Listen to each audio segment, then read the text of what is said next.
Pada zaman dahulu kala, bumi terbagi menjadi 3 alam yang berbeda dan terpisah dengan jelas. Surga merupakan tempat tinggal para dewa, bumi adalah tempat kehidupan manusia, sementara neraka menjadi kediaman para iblis yang senantiasa hidup dalam penderitaan abadi. Hari reinkarnasi perlahan kian mendekat, sebuah momen sakral yang memberikan kesempatan bagi para iblis untuk muncul di alam fana dan berusaha membebaskan diri dari belenggu mereka. Jenderal Shang, seorang panglima agung dari pasukan surga, menawarkan diri untuk menjaga kota Hu, yaitu kota yang diyakini sebagai tempat kediaman Raja Iblis yang jahat dan penuh ambisi. Pada saat yang sama, bermunculan pula berbagai monster di kota tersebut. Mereka menyerang manusia tanpa ampun, membunuh setiap orang yang ditemui, dan membawa pergi jiwa-jiwa yang tak berdaya menuju neraka. Jiwa-jiwa yang telah dicuri itu kemudian disimpan oleh para iblis ke dalam sebuah kristal gelap. Sebuah artefak penuh sihir yang memungkinkan mereka untuk bereinkarnasi dan akhirnya melepaskan diri dari penderitaan abadi yang telah lama membelenggu. Namun demikian, seorang pria bernama Zhong Kui berhasil mencuri kristal tersebut tanpa diketahui oleh siapapun. Perilaku Zhong Kui yang mencurigakan segera menarik perhatian seekor iblis kadal. Makhluk itu merampas jubah yang dipakai Zhong Kui, hingga terungkaplah bahwa ia sebenarnya adalah seorang pencuri. Seketika, para monster di sekitarnya menjadi sangat agresif dan langsung menyerangnya, memaksa Zhong Kui bertarung mati-matian demi menyelamatkan diri. Seekor iblis berukuran besar mengejarnya dengan buas dan hampir saja melukainya. Namun Zhong Kui berhasil selamat berkat pertolongan Jenderal Shang yang menariknya pergi pada saat yang tepat. Iblis kadal tersebut kemudian mengubah wujudnya menjadi seorang wanita yang cantik, lalu bergegas mengejar pencuri itu. Akan tetapi, ia hanya sempat menyaksikan Zhong Kui bersama Jenderal Shang melarikan diri, tanpa sempat menghentikan keduanya. Raja Iblis yang mengetahui bahwa kristal gelap telah hilang segera diliputi amarah yang besar. Ia lalu memanggil salah satu letnan terkuatnya, yaitu seorang iblis bernama Snow, dan memerintahkannya untuk merebut kembali kristal tersebut dengan cara apapun juga. Kembali ke alam manusia, Zhang memberikan sebuah obat kepada Zhong Kui untuk mempercepat penyembuhan luka-lukanya. Ia juga menasihati Zhong Kui bahwa mereka harus bersiap menghadapi serangan para iblis, sebab para monster pasti akan datang menyerang demi merebut kembali harta berharga yang telah hilang. Zhang kemudian memberikan sebuah kipas ajaib, lalu meneteskan darah Zhong Kui ke dalamnya hingga benda itu bereaksi. Seketika, tubuh Zhong Kui berubah menjadi sesosok iblis raksasa yang menakutkan. Tatkala ia melihat dirinya sendiri di dalam cermin, rasa takut dan keterkejutan segera menguasainya. Zhang memperingatkan agar ia tidak menampakkan wujud tersebut di hadapan manusia, karena hal itu pasti akan menimbulkan ketakutan yang besar. Di bawah bimbingan Zhang, Zhong Kui mulai berlatih untuk mengendalikan kekuatan barunya. Ia perlahan berhasil menguasai kemampuan untuk berubah sesuka hati, serta mencabut pedang besar yang selama ini tertanam di tulang punggungnya. Namun, meskipun ia mulai memahami kekuatannya, gerakannya masih terasa kaku, dan setiap serangannya selalu berakhir dengan kegagalan. Zhang pun kembali memberinya ramuan untuk mempercepat pemulihan tubuhnya. Sementara itu, di kota Hu, para penduduk menyambut Jenderal Shang dengan penuh hormat ketika ia mempersembahkan kristal gelap kepada hewan suci Kirin. Zhang meyakinkan mereka bahwa kemenangan sudah semakin dekat. Ia berjanji bahwa 7 hari kemudian, bertepatan dengan malam reinkarnasi, jiwa-jiwa yang hilang akan dikembalikan dan orang-orang yang telah habis hidupnya akan dihidupkan kembali. Namun, ia juga memperingatkan bahwa semua orang harus tetap waspada, karena para iblis pasti akan datang menyerang. Beberapa waktu kemudian, sekelompok penari tiba di gerbang kota untuk menghibur rakyat. Para pria begitu terpesona oleh kecantikan mereka, sementara para istri mereka berteriak-teriak dengan penuh cemburu. Zhong Kui turut memeriksa rombongan tersebut, dan ia terkejut ketika melihat seorang wanita berpakaian putih. Wanita itu tampak begitu familiar baginya, namun ia hanya memperkenalkan diri dengan nama Snow. Ketika Zhong Kui menyentuh tangannya, ia merasakan dingin yang aneh, seakan mengenalinya dari masa lalu. Memang benar, 3 tahun sebelumnya, ketika Zhong Kui tengah belajar untuk menjadi seorang sarjana, ia pernah bertemu Snow di depan rumahnya. Keduanya segera jatuh cinta, dan akhirnya, mereka pun uwu-uwu. Namun, Snow yang sesungguhnya adalah seorang iblis merasa hancur ketika menyadari bahwa Zhong Kui tidak akan pernah menerima dirinya apa adanya. Dengan penuh duka, ia pun meninggalkannya. Kini, pada masa sekarang, Snow mencoba mendekati Zhong Kui kembali. Ia menulis surat untuk bertemu dengannya, berusaha mengalihkan perhatiannya dari misi suci menjaga kristal. Zhong Kui, yang masih diliputi kerinduan, tidak mampu menahan diri dan kembali tenggelam dalam pelukan wanita itu. Namun, ia segera menyadari bahwa itu adalah jebakan ketika melihat pecahan es di belakang tubuhnya. Ia dengan cepat melumpuhkan Snow dan bergegas menuju kuil, tempat kristal dijaga oleh Kilin. Seperti yang telah diduganya, para monster segera datang menyerang, dan pertempuran dahsyat pun terjadi. Kili melawan seekor monster raksasa dengan api yang menyembur dari mulutnya. Sementara Snow menampakkan wujud iblisnya dan bertarung langsung dengan Zhongkui. Pertarungan itu berlangsung sangat sengit, hingga Zhongkui sempat dibekukan oleh serangan es Snow. Namun, ia akhirnya berhasil melepaskan diri dengan kekuatan besar yang memaksa Snow mundur. Pada akhirnya, meskipun para iblis berhasil merebut kota kristal, mereka mendapati bahwa isinya telah diganti dengan sebuah batu. Raja Iblis pun murka ketika mengetahui hal itu. Di sisi lain, Jenderal Zhang menyatakan kemenangan kepada rakyat setelah kristal kembali berada dalam penguasaannya. Para penari yang sesungguhnya adalah iblis dirantai, dipaksa kembali ke wujud asli mereka, lalu dibinasakan oleh manusia. Snow, yang menyaksikan kematian para sahabatnya, naik pitam. Ia berusaha menyerang Zhang untuk membalas dendam, namun akhirnya berhasil dikalahkan. Dalam keadaan terpojok, ia kembali ke wujud manusianya tepat di hadapan Zhongkui. Zhang memerintahkan muridnya untuk membunuh sang iblis, namun Zhongkui menolak dengan tegas. Ia justru berlutut dan memohon agar nyawa kekasihnya diselamatkan. Zhang murka atas pengkhianatan ini dan berniat membunuh Snow sendiri, tetapi Zhongkui rela mengorbankan diri demi melindunginya. Ketegangan semakin meningkat ketika Raja Iblis tiba di gerbang kota bersama pasukan monsternya, menandai dimulainya pertempuran yang lebih besar. Para prajurit segera melepaskan hujan panah ke arah pasukan iblis. Namun, jumlah musuh yang demikian banyak membuat barisan pertahanan kota tidak mampu menahan serbuan mereka. Gerbang depan berhasil didobrak, dan kawanan iblis pun menyerbu masuk dengan mudah. Kilim bergegas keluar dari kuil dan mencoba menghadang Raja Iblis. Namun, perlawanan itu dengan cepat dipatahkan. Makhluk suci tersebut dilemparkan dengan kasar ke dinding, dipermainkan layaknya boneka, hingga akhirnya tak berdaya. Raja Iblis terus melangkah menuju pusat kota, hanya untuk dihadang oleh Jenderal Zhang bersama Zhongkui. Zhang melepaskan serangan berupa rentetan proyektil yang mematikan. Namun serangan itu sama sekali tidak mempan ketika Raja Iblis kembali menampakkan wujud aslinya. Menyadari hal tersebut, Zhang menusukkan pedangnya ke dada Zhongkui, memaksanya berubah ke dalam wujud iblis agar sang murid mampu melawan makhluk raksasa itu. Pertempuran sengit pun terjadi.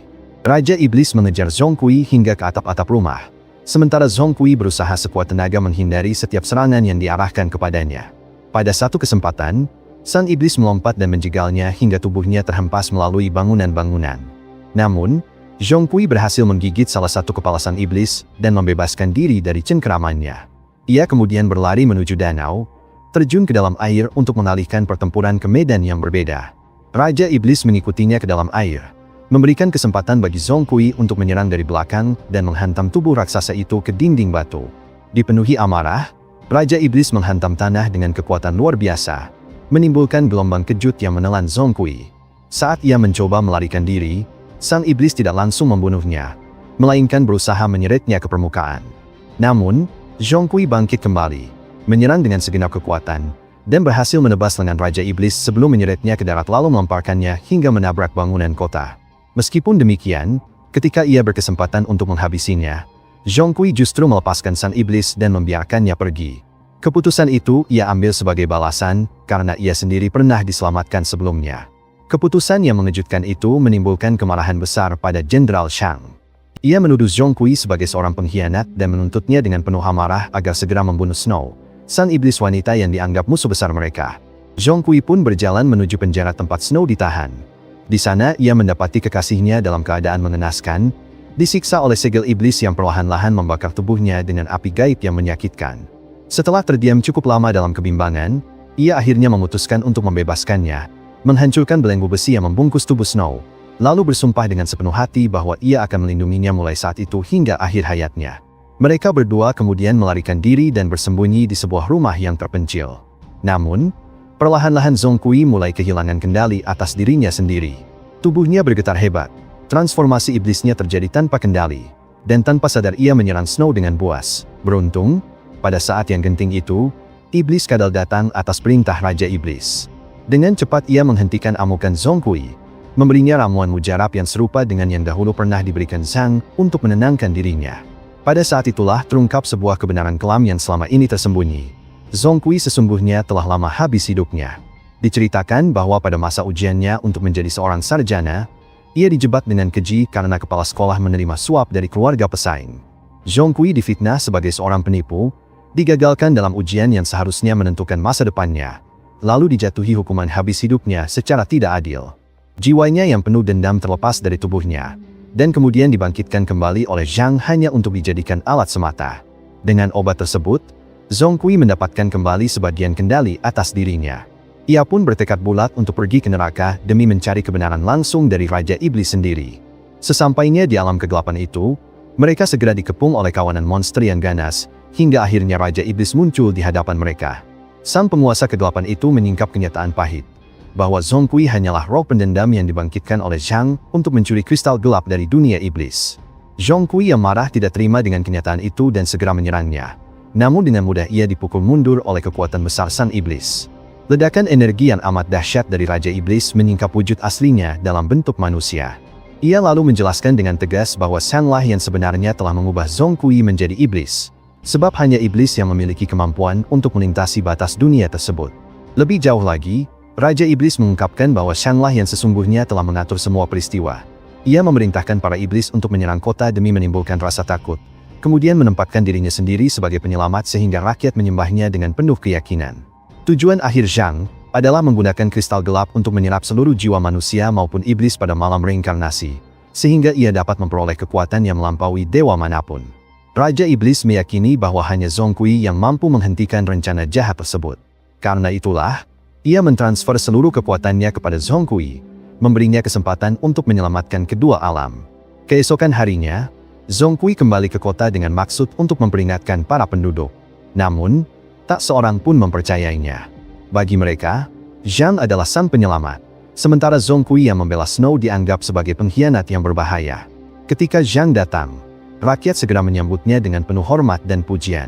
Zhongkui mencoba untuk menyingkap kebenaran di hadapan semua orang, tetapi Zhang memaksanya berubah dengan sihir gelap. Rakyat, yang menganggapnya sebagai ancaman, segera melempari Zhongkui dengan batu. Rasa sakit yang ia derita bercampur dengan amarah yang membara, membuatnya kehilangan kendali. Ia pun berubah menjadi sosok iblis yang mengerikan, menakutkan semua orang yang menyaksikan. Para prajurit memanahinya dengan hujan panah, membuat tubuhnya semakin tersiksa. Beruntung, Snow tiba tepat pada waktunya. Ia memunculkan badai es untuk menutup pandangan, lalu menyelamatkan Zhongkui dari serangan yang membabi buta itu. Namun, kemarahan yang membuncah di hati Zhongkui mencapai puncaknya. Ia berteriak dengan dahsyat, menciptakan ledakan besar yang mengguncang danau, sebelum akhirnya melarikan diri, menolak untuk menghadapi kenyataan pahit yang baru saja ia ketahui. Snow mengejarnya tanpa kenal lelah, hingga akhirnya berhasil menenangkannya dengan sebuah pelukan penuh kasih. Ia menegaskan bahwa Zhongkui tidak perlu merasa malu, karena apa yang ia lakukan adalah tindakan yang benar. Meski demikian, Zhongkui masih merasa semua usahanya sia-sia, sebab kristal gelap tetap menjadi ancaman bagi seluruh dunia. Tubuhnya yang kelelahan membuatnya jatuh pingsan dalam pelukan Snow. Ketika ia terbangun pada malam hari, Snow telah menghilang. Zhongkui segera menyadari bahwa kekasihnya kemungkinan besar berniat menghadapi Zhang seorang diri demi menyelamatkan semua orang. Sementara itu, Zhang mulai melepaskan kekuatan kristal gelap ke atas kota. Jiwa-jiwa manusia tersedot satu persatu ke langit. Ritual itu sempat terganggu ketika Snow datang untuk menghentikannya. Dengan penuh keberanian, ia menuduh Zhang sebagai dewa palsu, lalu menyerangnya dengan kekuatan es. Zhang membalas dengan sihir petir yang dahsyat, membuat Snow terpental jauh. Pertarungan sengit kembali berlanjut. Snow berubah ke wujud iblisnya dan berhasil merebut kristal sejenak.